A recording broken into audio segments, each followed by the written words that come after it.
I'm Russell, and this is Voiceover Work, an audiobook sampler. Where do you listen? This episode is brought to you by Newton Media Group and Peter Hollins. Stick around. Today is September 20th, 2022. Self-discipline is the ability to do what you don't want to do. It allows you to push through, conquer, and achieve. And without this gritty trait, nothing is possible in life. To help you further develop your self-discipline, Peter Hollins has put together his newest audiobook, The Selfdiscipline Manual. Today, we have the chapter-by-chapter preview of this book. Thanks for joining us, and here is the chapter-by-chapter preview of Peter Hollins' book, The Self-Discipline Manual. Chapter 1, Self-Discipline and the Brain. It's lunchtime, and you're faced with a choice. A nice healthy salad, or a diet-destroying cheeseburger and fries. You've probably encountered dozens of such choices today alone and made your decision, for better or worse. But what exactly allowed you to act with self-control, or if you didn't, why was it so easy to succumb to temptation? In the chapters that follow, we'll be looking closely at what self-discipline is, why it's so important to a successful life, and how we can cultivate it day by day. We'll be looking at dozens of different approaches, techniques, philosophies, and perspectives to help us become self-determined, resilient, and autonomous individuals. But throughout, there are really only two main themes we'll be exploring. 1, self-awareness. 2, conscious action. Being mindful and awake to what is unfolding in our hearts and minds is half the battle, but the other half is deliberately deciding to do something about it. That's why throughout this book, you'll be asked to pause periodically and either 1, look within and ask questions to guide self-awareness. 2, take action right here, right now.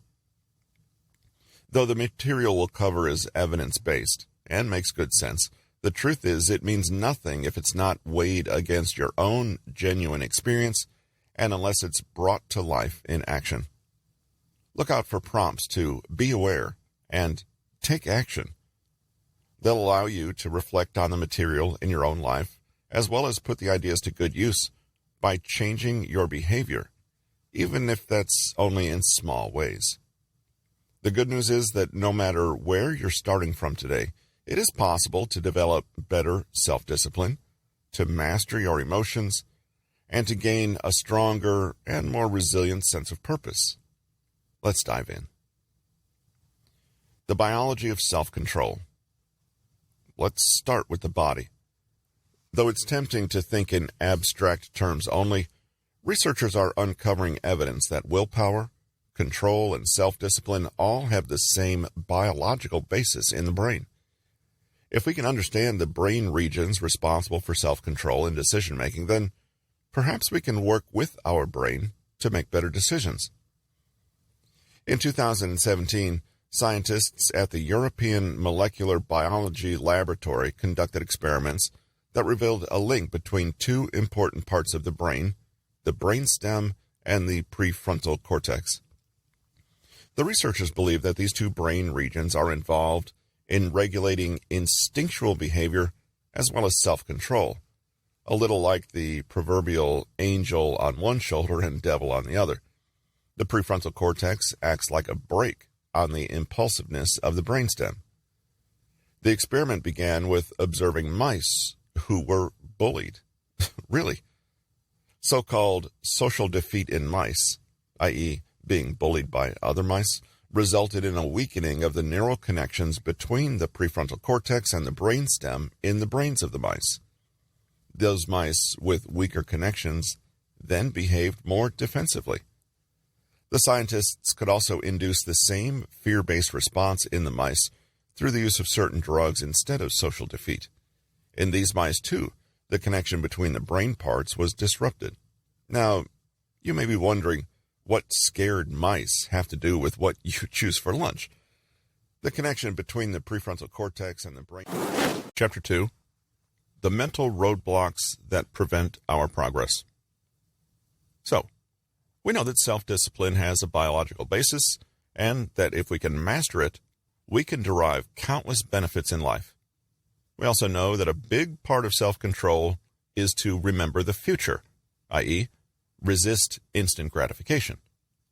The best way to do that is to realize the limits of our willpower and plan accordingly.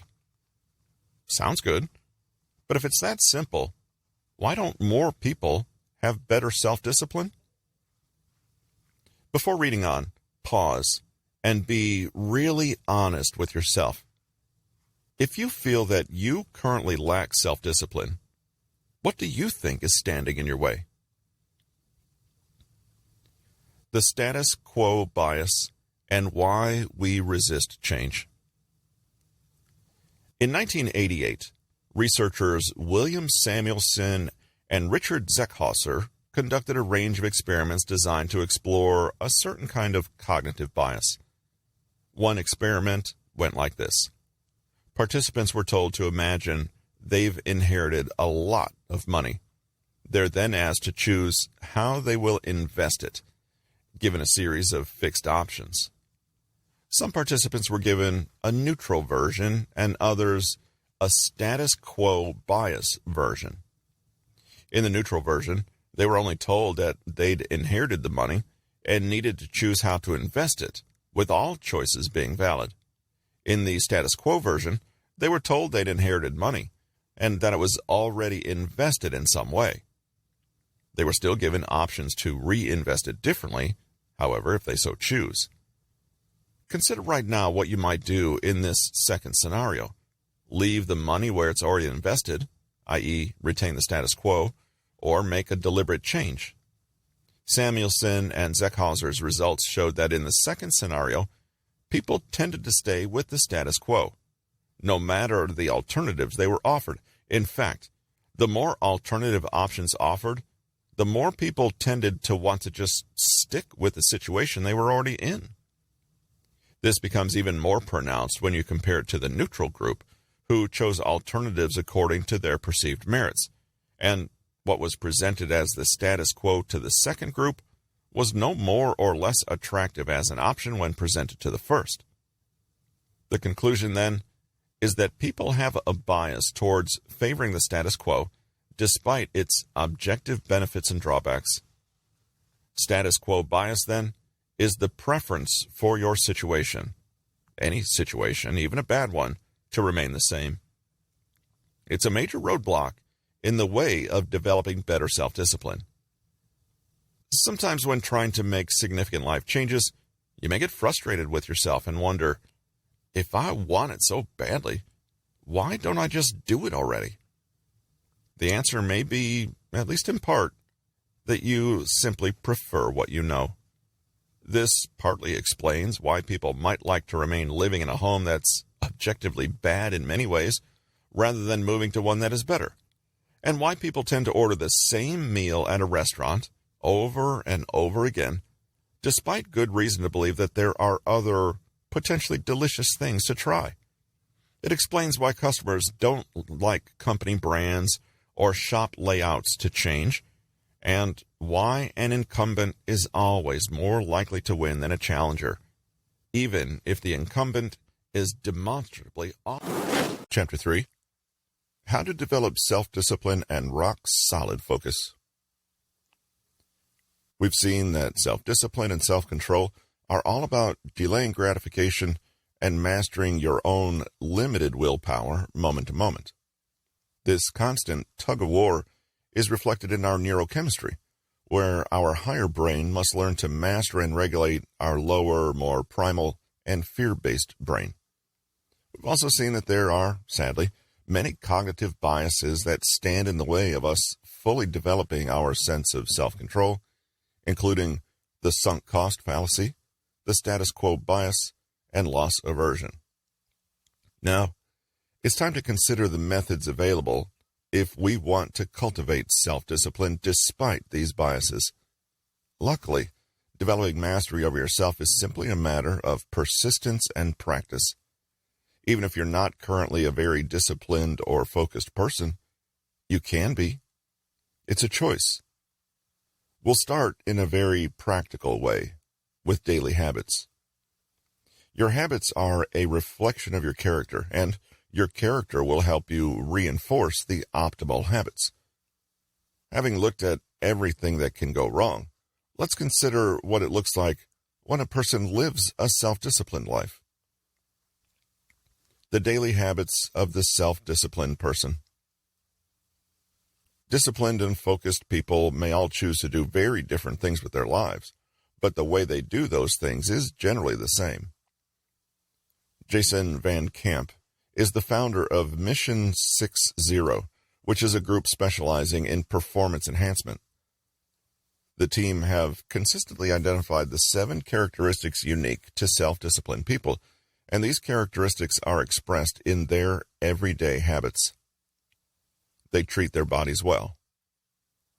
Willpower has a neurological basis. Your brain is an organ, and it's a part of your body. If you're not eating well, sleeping enough, and staying fit and strong, it's almost impossible to exercise control over yourself mentally and emotionally, or achieve what you want to. Maintaining a wholesome and healthy lifestyle takes discipline, yes, but it also makes self-discipline so much easier. You know the drill. Have a consistent sleep schedule with at least 8 quality hours. Eat a balanced, unprocessed, and nutritious diet. Actively manage stress and prioritize physical activity with strength training, cardio, and flexibility practice. If you can commit to doing right by your health, it's an act of self-respect which will boost your self-esteem and encourage you to hold higher standards for yourself in all areas of life. If you lack knowledge, then seek help. Hire a personal trainer, a therapist, a nutritionist, or even a personal stylist. They stay away from temptation. Let's be honest. We live in a culture that constantly encourages us to have whatever we want, whenever we want it. We've all come to internalize the idea that satisfaction and fulfillment are the same as having our desires instantly met. Nothing could be further from the truth. Self-disciplined people understand that they cannot have everything they desire in every fleeting moment. They don't put themselves in temptation's way, and they have a very pragmatic understanding of their own limitations. The idea is that if you control yourself in small preemptive ways, you don't have to exert gargantuan efforts later on. Chapter 4. The Rules for Effective Habit Building. In the previous chapter, we looked at how to set up what is basically self-discipline scaffolding, a healthy life, crystal clear values and principles, and enough awareness to recognize your triggers and proactively prepare to choose better anyway. Now, in this chapter, we'll be looking at ways to build on this initial scaffold. That's because, while a healthy lifestyle and a well-developed self-awareness is half the battle, it is only half the battle. At some point, you will face barriers, hurdles, and challenges that get in the way, no matter how good your daily routines and habits are. Here are some practical tools to help you when that happens. The 40% Rule and the Secret to Mental Toughness. The 40% Rule is a principle that can help you push through when things get tough. First coined by self-help author David Goggins, this rule is a quick way to get around self-limiting beliefs. It goes like this. When you're beginning to feel tired in both body and mind, you may feel like giving up. But in truth, you're only at 40% of what you are truly capable of achieving. Why would this happen? Well, the boundary is something your own brain creates and not an objective fact about reality. Recall that primitive part of the brain, the brainstem, the primary function of which is to keep you safe. This instinctual part of your brain wants to protect you from uncomfortable and potentially dangerous situations. And it's always better to be more cautious than less cautious, right? So as a result, you may feel physically exhausted, mentally worn out, or just plain scared at a point when you're not really in any danger. In fact, you may still have 60% more effort to give. The gist is that you are capable of much, much more than you think you are. Even when you genuinely feel too tired to carry on, you can recognize that this is just an excuse. You're not done. You're only 40% done. Your mind may know how to push all the right buttons. It can tell all the right stories and concoct countless reasons for why you absolutely cannot go any further. But if you can see all this for what it is, you realize that you actually have the choice to keep going and do more. Mental toughness, then, is not about being some kind of superhuman, but rather about having the ability to not take your word for it when your body and mind tell you, I can't do more. Your brain is powerful, so powerful that when it tells you you can't do more, then that's precisely what it believes. But what if you tell it you can do more? In an interesting 2008 study published in the European Journal of Neuroscience, scientists gave one group of participants a placebo pill, telling them it was performance-enhancing caffeine. Another group got an actual caffeine pill, but were not told it would help their performance. When both groups were asked to perform some weightlifting exercises, it was the placebo group that lifted the most weight, not the caffeine group. That's a pretty big deal. It means that what the brain believes to be true is powerful enough to change the way that actual muscle tissue behaves, making it stronger and more resilient. Your beliefs about your own abilities are about so much more than just your attitude. They have the capacity to literally change your body. Chapter 5. Avoid these self-discipline traps.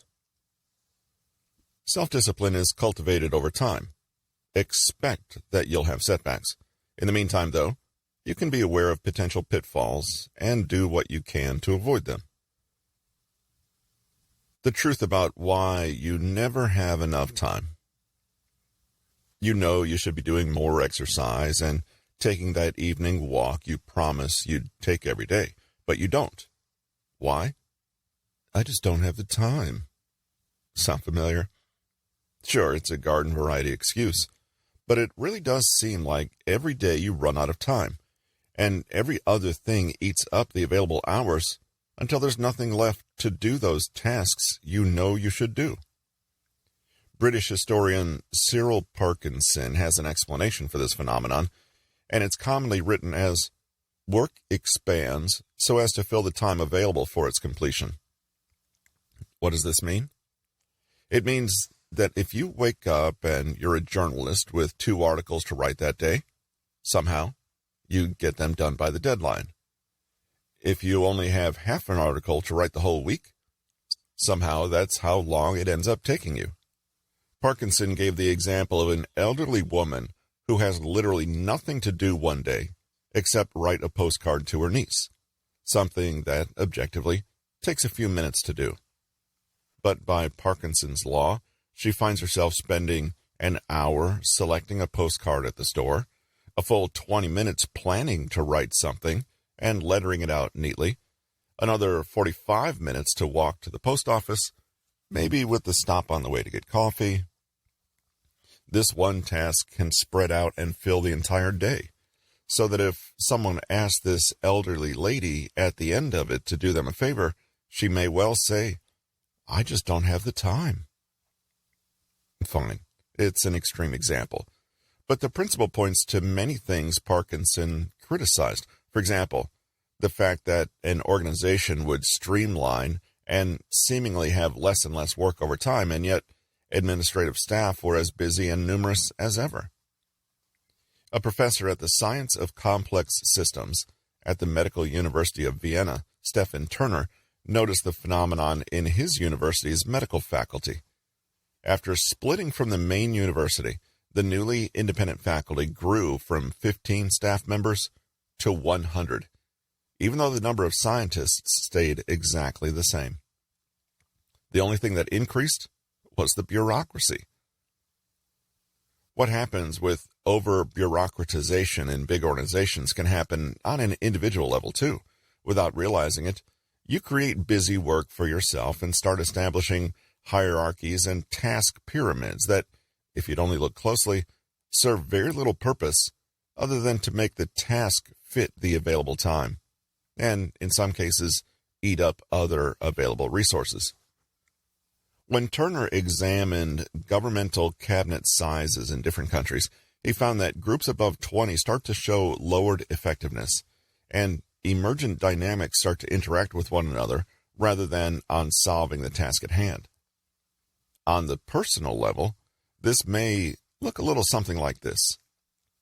You're writing a book that needs loads of research, and so you spend hours creating a filing and organization system to keep track of information. When this takes up too much time, you hire a PA, then spend too much time teaching them your system. They start making their own amendments to that. Chapter 7, Self-Discipline and Living in the Moment. For those wanting to develop not just a superficial sense of self-control, but a deeper feeling of mastery over one's entire experience through awareness, Zen Buddhism might hold some valuable insights. With its roots in Chinese philosophy, Zen is a blend of Mahayana Buddhism and Taoism, and has now successfully spread to the West. Zen is a way of encountering reality. For practitioners of Zen Buddhism, it is possible to access the nature of reality and the nature of self directly. That is, without theory, symbols, language, or even the direct application of reason and logic. It's a deeply mystical path that often deliberately appears paradoxical. The awkward conclusion, then, is that Zen is not really something you can write about or read about. It's only something you can experience. And there's only one place you can experience it, right now. Enlightenment is not, according to Zen, a question of arduous effort or of intelligent understanding, but a spontaneous realization. To reach this realization is not a question of intellectual study or logic. Instead, the path is meditation, an activity the mind may be very unfamiliar with.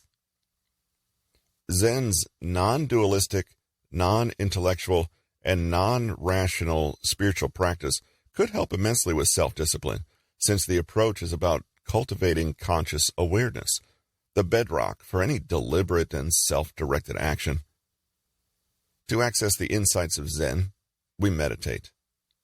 During meditation, we're encountering what is, without grasping or avoidance, without identification, and without ego. We see that there is something that exists before our thinking minds. We don't dwell on mental pictures and symbols and ideas about the past or the future. We are alive only to what is real, which is continuously unfolding in the present. We are aware of duality, interpretation, and ego. But these things come and go like ripples on the surface of reality, which is unchanging and of which we are a part. Zen is, in fact, a Japanese word for meditation. The path, the idea, and the action are one and the same. Zen is something you do and something you are. The original founder and teacher of Zen, the Bodhidharma, taught that the nature of reality could be learned outside of scriptures, letters, and words, and could be discovered within yourself, in your own mind and in your own awareness. In fact, to do so would allow us all to become Buddhas, or rather, to realize that we all have Buddha nature already. To meditate, then, is not to do anything special in particular, except be aware. Like many other forms of meditation, there's a focus on the breath and a calm and soft attention to what is unfolding in the moment. And like other forms of meditation, new practitioners may find the process boring, uncomfortable, confusing, or strange. Meditation builds discipline, but it also requires discipline. Focused mindful awareness is both the result of self-discipline as well as its cause. In a way, practicing meditation is like getting to the very heart of the self-discipline. Chapter 8. How Action Changes Your Mindset. Awareness matters, and so does action. Nothing becomes real in our world until we take action and make it so. In this chapter, we'll look at the attitudes that are necessary to consistently take positive action, as well as the trap we can fall into when we act unconsciously or else keep making one false start after another. What it really means to have a can-do attitude.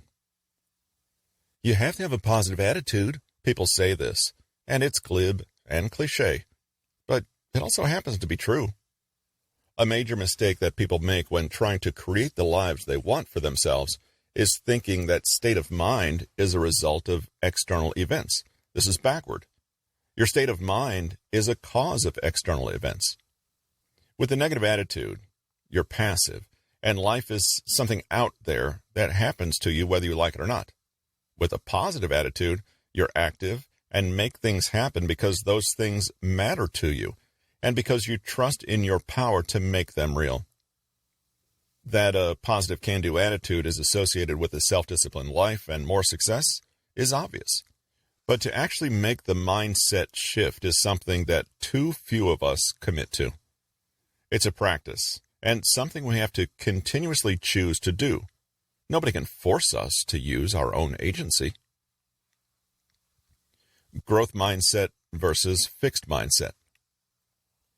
Consider the example of Muhammad Ali, who is today known as one of the world's greatest boxers.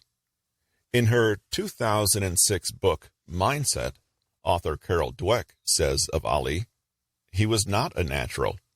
He had great speed, but he didn't have the physique of a great fighter. He didn't have the strength, and he didn't have the classical moves. In fact, he boxed all wrong. He didn't block punches with his arms and elbows. He punched in rallies like an amateur. He kept his jaw exposed. He pulled back his torso to evade the impact of oncoming punches, which Jose Torres, former colleague of Ali, said was like someone in the middle of a train track trying to avoid being hit by an oncoming train, not by moving to one or the other side of the track, but by running backwards. Yet despite all this, he consistently beat opponents who did the things right and had the right stats and were theoretically bigger, better, and stronger.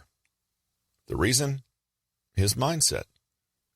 You only need to look at a photo of Ali or watch footage of him in a match to see something striking. Despite his fairly average measurements and modest physique, he won 56 of 61 fights in his career, some against boxers far more skilled than he was. According to Dweck, Ali had what she calls a growth mindset. This is the belief that who we are now isn't all we'll ever be, and that growth and development are possible. Because skills can be acquired, we can always improve, and that means that failure and challenge are to be embraced because they help us become better. We acknowledge that effort is essential to building mastery, and so embrace it, welcoming feedback without letting our egos get in the way, and facing setbacks with resilience and curiosity. It is, in other words, the proverbial can-do attitude. The fixed mindset is the opposite. It sees human characteristics as fixed and unchangeable, something you're born with or cursed with. Chapter 9. Make your emotions work for you. The person with self-discipline knows a secret. You can choose how you want to feel. Feelings are a part of life. They are powerful and can influence what we think, how we behave, what we want, and what we believe about ourselves. While this is all true, emotions are not our masters. We can learn to honor and understand our emotions without letting them derail us, overwhelm us, or confuse us. How to develop emotional discipline. Being self-disciplined is not about having no emotions or dominating the emotions you have. Rather, it's about realizing that your conscious will and rational intention are ultimately what win out. Feeling our emotions, having self-awareness, and respecting our lived experience is all a part of learning how to channel our emotions and direct them in the ways we choose. After all, Emotions are a powerful source of motivation, meaning, and purpose. We want to have emotions. However, we need to have emotional discipline if we hope to use our emotions wisely. Mastering emotions. Step 1, be aware. The next time you feel a strong emotion, pause and become aware. Try to see if you can identify the cause that triggered that emotion. A trigger can be an external event or situation, or an internal event, such as a thought, feeling, or memory. Next, try to find where this emotion is located in your body. What do you feel, and where do you feel it? Finally, take a look at the thoughts that come along with these sensations. Perhaps a feeling of nervousness and panic is accompanied with the thought, "You'd better do this perfectly or else." You might need to examine the self-talk you're engaged in or the core beliefs that are activated. Step 2, reframe. Remember that you can choose how you feel. Some emotions will pop up spontaneously, but with awareness, you can choose whether or not to feed them. Once you are aware of an emotional reaction as a reaction, you can ask if you'd like to change it and see things differently. Mental reframing is about changing your perspective and challenging yourself to have a different view. Emotions are not reality. We can feel one way today and another way tomorrow. Therefore, while we have to be aware of and honor our emotions, we mustn't confuse them with an objective appraisal of reality. They're more like colored filters placed over reality. Mental reframing is simply a matter of asking if you want to look at reality through a different filter. Mastering your own emotions is always the same two-step process. Become aware, then reframe. But there are two related misconceptions that get in the way of doing this. Misconception 1, feeling an emotion means you must express it. Sometimes strong and intense feelings seem to command our attention and full participation. It's as though we say, "With a feeling this strong, I have to express it." But that's not really true. An emotion's intensity is not a proof of its accuracy or its usefulness. In recent years, there's been a big push for people to develop emotional intelligence and awareness of how they feel, but it's a mistake to assume that once we know how we feel, we are automatically obliged to act on it.